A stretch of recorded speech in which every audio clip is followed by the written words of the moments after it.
Assalamualaikum warahmatullahi wabarakatuh. Nama saya Syifa Tiara Febrianti dari kelas 005 ruang 206 akan mempresentasikan materi tentang lingkungan eksternal organisasi.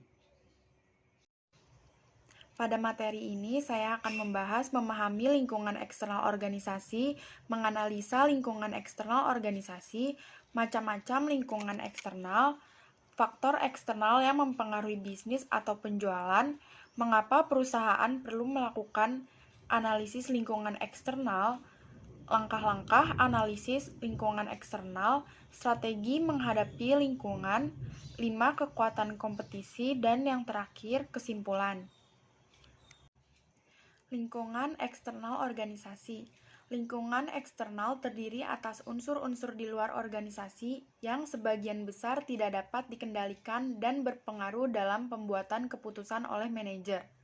Organisasi mendapatkan masukan-masukan yang dibutuhkan seperti bahan baku, dana, tenaga kerja, dan energi dari lingkungan eksternal, mentransformasikan menjadi produk dan jasa, dan kemudian memberikan sebagai keluaran kepada lingkungan eksternal. Berikutnya, analisis lingkungan eksternal. Lingkungan eksternal perusahaan adalah semua kejadian di luar perusahaan yang memiliki potensi untuk mempengaruhi perusahaan, menurut Chuck Williams 2001. Menurut Pierce dan Robinson tahun 2013, mendefinisikan lingkungan eksternal merupakan faktor-faktor di luar kendali yang mempengaruhi pilihan perusahaan mengenai arah dan tindakan, yang pada akhirnya juga mempengaruhi struktur organisasi dan proses internalnya. Dikutip dari David tahun 2010 dan Ken 1972 menjelaskan, yang dimaksud dengan lingkungan eksternal perusahaan atau external business environment adalah berbagai faktor yang berada di luar organisasi yang harus diperhitungkan oleh organisasi perusahaan pada saat membuat keputusan. Selanjutnya, lingkungan eksternal dibagi menjadi dua, lingkungan eksternal mikro dan lingkungan eksternal makro. Lingkungan eksternal mikro terdapat para pesaing, langganan, pasar tenaga kerja, lembaga-lembaga keuangan, para penyedia, dan perwakilan-perwakilan pemerintah. Sementara di lingkungan eksternal makro terdapat perkembangan teknologi, variabel-variabel ekonomi, variabel politik dan hukum, lingkungan sosial dan kebudayaan, dan yang terakhir, dimensi internasional. Dan ini adalah perbedaan lingkungan eksternal mikro dan makro seperti yang sudah saya bacakan tadi. Selanjutnya, ada faktor eksternal yang mempengaruhi bisnis atau penjualan. Yang pertama, ekonomi. Beberapa pertimbangan utama meliputi tersedianya kredit dan jumlah pendapatan disposable di pasar tertentu, baik inflasi dan tingkat suku bunga dan GDP negara tertentu adalah faktor ekonomi lain yang dapat menghambat atau membantu usaha pemasaran Anda. Yang kedua itu ada keyakinan dan sikap sosial. Masyarakat memberlakukan kepercayaan, sikap, dan gaya hidup yang diadopsi oleh lingkungan sekitarnya. Sikap ini sering berubah karena orang berusaha untuk mengakomodasi tuntutan yang ditempatkan pada mereka oleh dunia dan di sekitar mereka. Seperti yang mereka lakukan, permintaan akan gaya pakaian, perangkat teknologi, aktivitas rekreasi, dan produk atau layanan lainnya meningkat sementara permintaan akan alternatif lain memudar. Yang ketiga itu ada politik. Faktor politik mencakup masalah hukum dan peraturan yang mengendalikan industri dan bisnis perorangan.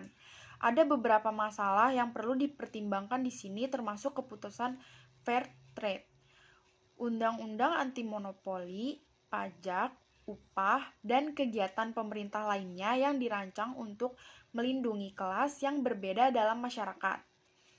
Yang keempat, teknologi.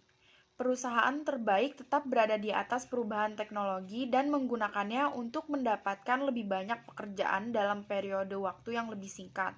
Pemasar harus menyadari perubahan yang mungkin mempengaruhi bisnis dan industri mereka. Perangkat, strategi, dan teknik baru dapat membantu bisnis tetap berada di depan persaingan dan menghindari keusangan. Yang kelima ada ekologi. Konsep ini mengacu pada bagaimana manusia berinteraksi dengan lingkungan fisik. Lebih dari sebelumnya, dunia pada umumnya berkaitan dengan polusi dan hilangnya habitat dan keanekaragaman hayati. Ini memiliki konsekuensi bagi perusahaan di hampir semua industri dan bahkan telah menelurkan produk dan bisnis hijau atau sistem go green seperti pengurangan penggunaan bahan bakar, pengolahan limbah, dan lain sebagainya. Nah, selanjutnya ini, mengapa perusahaan perlu melakukan analisis lingkungan eksternal?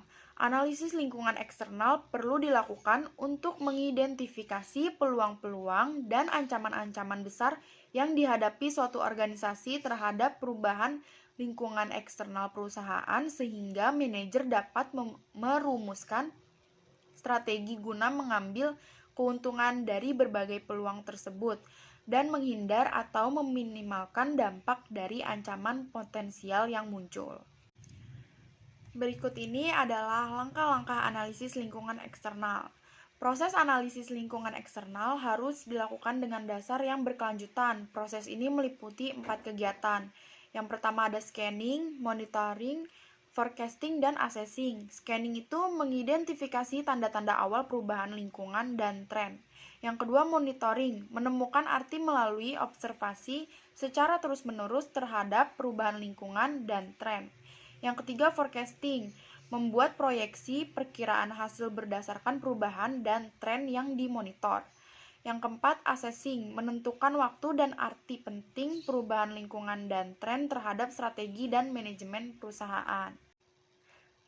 Berikutnya, mengapa suatu organisasi harus memahami dengan baik kondisi lingkungan eksternal?